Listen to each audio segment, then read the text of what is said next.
¿Qué tal, amigos? It's time for our Math is Everywhere topic of the day, and today we're talking about adding and subtracting with fractions. Wait a second, that's what we talked about last time. Oh, now we're talking about adding and subtracting with fractions with unlike denominators. Uh-oh. It's alright, here we go. Sometimes in life this happens. Sometimes you got a pizza sliced into eighths and you have one of those slices, and sometimes you have a pizza sliced into fourths and you've got one of those slices, and you need to figure out how much pizza you have. So, how do you figure out what 1/8 plus 1/4 is? Well, the problem here is you can't add fractions that don't have matching denominators, and that's very sad. But don't worry, turn that frown upside down. That's not really what I meant, but you can add fractions that do have matching denominators. We know that already. Wait a second. But these don't have matching denominators. Oh, they don't have matching denominators yet, but how about this? What if you take the 1/4 and you double the top and double the bottom? You would get 2 over 8, and oh, now you have matching denominators. So now we can do 1/8 plus 2/8, and that's really easy because 1 plus 2 is 3/8. Pretty simple. And it actually kind of makes sense because if you think about the pizza slices, you had 1/8 of a pizza plus 1/4 of a pizza, and if you put that together, doesn't that look like 3 of the 8 slices? Pretty much. Isn't that amazing? Yay. Alright, the key to this was we turned 1/8 plus 1/4 into 1/8 plus 2/8. The key was you have to make them have a common denominator. So we had to change the fourths into eighths so that they matched, so that we could then combine them and add them together. So on all these problems, you're going to have to make them have a common denominator.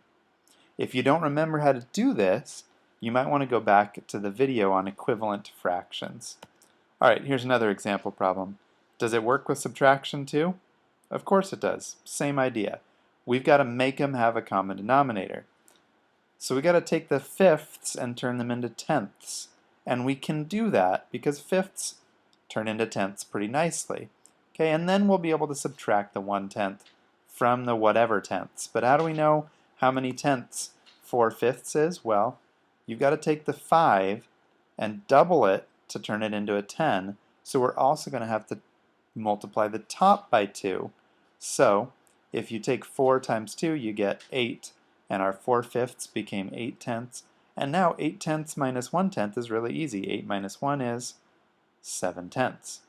Voila! Alright, you try it. 1/3 plus 1/9. Go ahead and pause the video while you try to solve this problem. Okay, you can unpause it now. And we'll continue. You can unpause it now. Go ahead. Oh, I guess if you had it paused, you couldn't hear me telling you to unpause. But if you're hearing me right now, I guess you did unpause it. Anyways, all right. How about a more complicated example problem? What if you have 7/10 minus 1/15? What makes this more complicated? Well, the tenths and the 15ths don't really play so nicely together because you can turn a 10 into a 20 or a 30 or a 40 or a 50, but you can't turn a 10 into a 15. And a 15 can turn into a 30 or a 45 or a 60 or a whole bunch of other things too, but you can't turn a 15 into a 10. But you can turn a 10 into a 30, and you can also turn a 15 into a 30. So our common denominator that we're going to aim for here is 30ths. That kind of makes sense, right? So the first things come first. How do you take 7/10 and make it into 30ths? Well, to turn a 10 into a 30, you triple it, right? So if I tripled the bottom, I got to triple the 7 on top. That gives you 21/30ths. How about the 15ths? Well, I've got to double 15 to make 30, so I've got to double the 1 that's above the 15, and that gives you 2. Since this was a subtraction problem, the rest is really easy. 21 minus 2 gives us 19. 19 what? 19/30ths. And we can't simplify that or reduce that, so we are done. Here, you try a more complicated one. 1/4 plus 2/3. Pause the video right now and try this problem. Alright, here's the explanation. I'm actually going to tell you what the answer should have been to that practice problem. So if you're paying attention, you can see if you did it right. But if you haven't tried it yet, pause the dang video and try it. Here we go. Fourths and thirds, how are we going to make them match? Well, fours can turn into 8, 12, 16.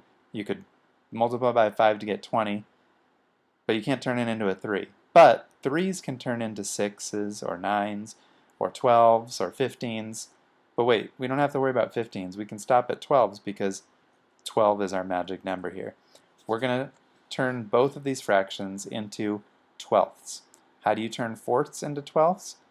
You got to times by 3. So if you times the 4 by 3, you got to times the 1 that's on top of it by 3. What's 1 times 3? 3. Alright, second fraction. How do you turn thirds into twelfths? You got to quadruple it. You got to multiply it by 4.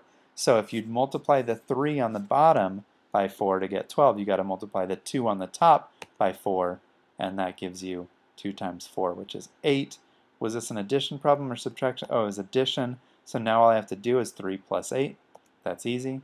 That's 11. 11 out of 12 gives us 11 twelfths. We can't reduce it, so if you got 11 twelfths as your answer to this practice problem, you did it correctly. Good job. Alright, I got one last practice problem for you. 5/6 minus 2/9. I know you can do this. Take your time. Good luck. You can do it.